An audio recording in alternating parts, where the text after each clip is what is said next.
Hello and welcome back to Conversations in the Community. I am your host, Dania Parker-Smith with parkbench.com, South-London-Wortley, and I'm also a realtor here in London with New Vista Premier Realty and Team Forster. Today, we're joined with owner and creator of Chick Boss Cake, as well as now podcaster from Scrap the Sweet Talk, Rebecca Hamilton. Rebecca, I'm so excited to have you on the platform today. You are known for your signature cakes, your business sense, your social media presence, and now being a podcaster. Amazing. You have done so much in such a short time. Welcome. Well, thank you so much for having me. I'm so excited. And that was such an introduction. I don't even know what to say about that, but thank you. That's amazing. You're very welcome. I just think you're awesome. So I'm very excited to have you with us. So branding yourself as the Chick Boss Cake, where did that come from and why? Okay, so basically, my husband actually was the one that came up with the name, believe it or not. But I had started out I have no experience with cake decorating or anything. I just started learning from watching the show Cake Boss, and he was such an idol for me when I was starting out. Yeah. And I had never seen these fancy cakes before. I didn't have them for my birthdays growing up. I don't know where the heck they came from, but I was so fascinated by it. And I was like, this Cake Boss guy is freaking amazing. So I just learned from him, and I'm a very visual learner. So I see somebody do something and then I kind of try to recreate it. So that's how I learn. And then my husband was like, hey, you're kind of like the female cake boss. And I was like, well, I'm not really that good, but I appreciate the love. But so that's where it came from. I like the name because it's a little bit catchy, a little bit edgy. It's not, like Rebecca's Treats and whatever. It's Right. just more my personality. So that's where it came from. Right. And 3 locations. So originally St. Thomas, Yeah. brand new location in Woodstock, and one here in London on Wellington Road. So yes, you have that. You do have your brand new podcast. What's next? What's next? What's next for you? What is there? What's left? Well, I actually just got finished the first draft of a book that I'm writing. So I am super excited about that. And the book is basically just my life story, where I came from, all the struggles that I had, and how I was able to push through those things and grow this really crazy big business. And I'm super proud of it and everything like that. So I'm going to figure out how to publish my book and which route I want to go with that. So that's going to come out. And then obviously we might do a couple more stores too. Who knows? I don't know. But when we make that decision, we were like, okay, we're going to do it. And then we're going to do it right now. Well, one thing that I know about you and everybody sees is this beautiful, colorful hair that you always have. It's always very well maintained. And about the hair, what do you love about having that color? Is that just your personality, or where did all that, wanting to have that color come from? I mean, are you saying it's not my natural color, or it might be, actually? I don't know. It might be now. I feel like it is now. Right.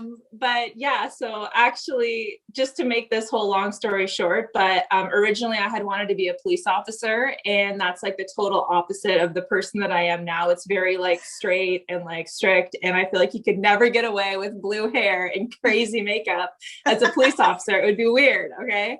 So when I made that decision to open the bakery and embrace my creativity and really who I actually am at the core, I was like, you know what, I'm just going to have some colorful hair. And that's when I made the decision to color my hair and do whatever I want and just embrace myself and my creativity. And like now it's part of the brand. So I think it's here to stay. So operating a business in downtown London, obviously your other locations too, but what do you love about downtown London, and why did you choose to put Chick Boss Cake where you did? Yeah. So the reason why we chose this one was because it was very like central to everything. So, it's central to, like it takes like 10 minutes to get to anywhere in London, basically from where we are. So that was really a key factor to us. And we like being downtown because we like the whole vibe of it and stuff like that. And also it's really close to a lot of the main wedding venues that we deal with too. So it actually makes the transportation process a little less nerve-wracking, being able to make the drive shorter, right? So also important.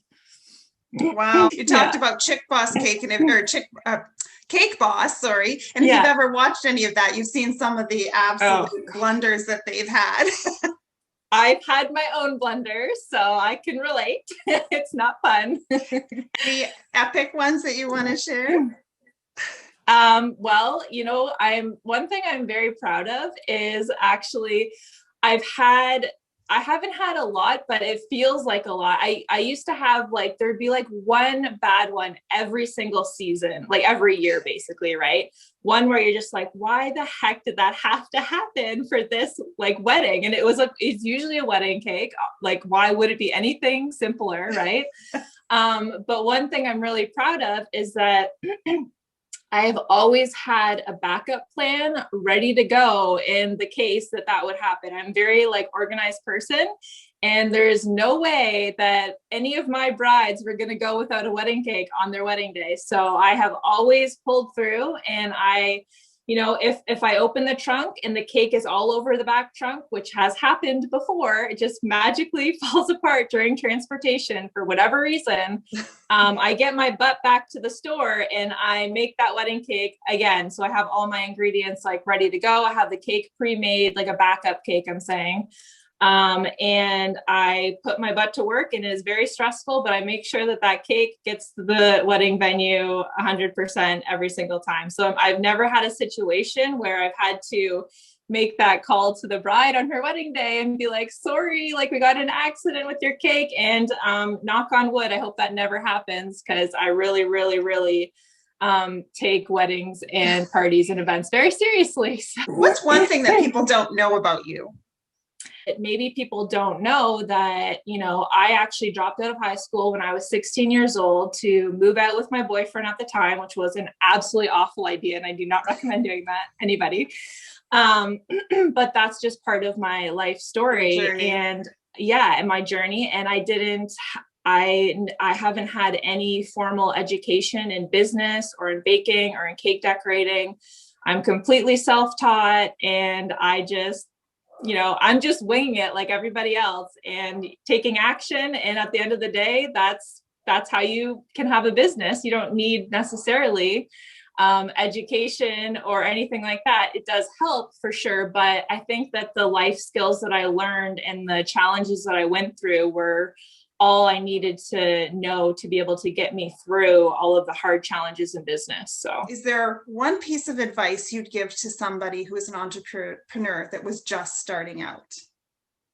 Comes down to it, one of the main points of advice that I would say would be that your business is only going to be as good and as healthy and as strong as the entrepreneur running it. So I feel because one thing that I'm really passionate about myself is self-development and improving myself and expanding my knowledge and expanding my skills. Just because I didn't go to, formal school or college or anything like that, I am learning every day. I'm Googling stuff, I'm taking conferences, I'm reading books.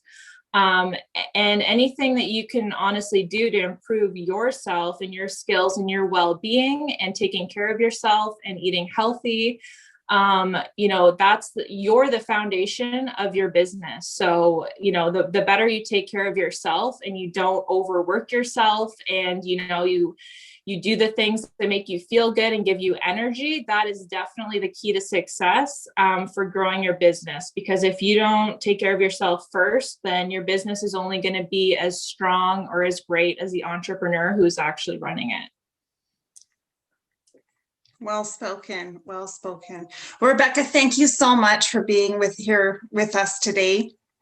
It's been so great to finally get to meet you somewhat face to face. And once we get back to a place where I can come and visit the store, I would love to do that.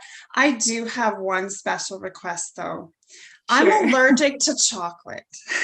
Oh my God, I'm so sorry to hear that. I That's would awful. love to have some sort of a cake because I've tried carob and it's not my favorite, but can you Yeah. develop a cake for people that are allergic to chocolate?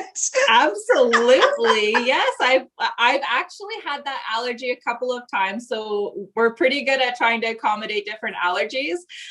We don't get that one very often, but I've gotten a few of those, and we are very careful when we see those allergies and stuff like that. But 100%, yes. Thank you sure. so much. I look forward to taste testing that Yeah, for you. for sure. Yes, definitely. Thanks so much. I appreciate Thank you being here with us today. And thank you so much for joining us today. Once again, I'm Dania Parker-Smith with parkbench.com, South-London-Wortley, and a realtor with New Vista Premier Realty and Team Forrester. So join us again next time on Conversations in the Community.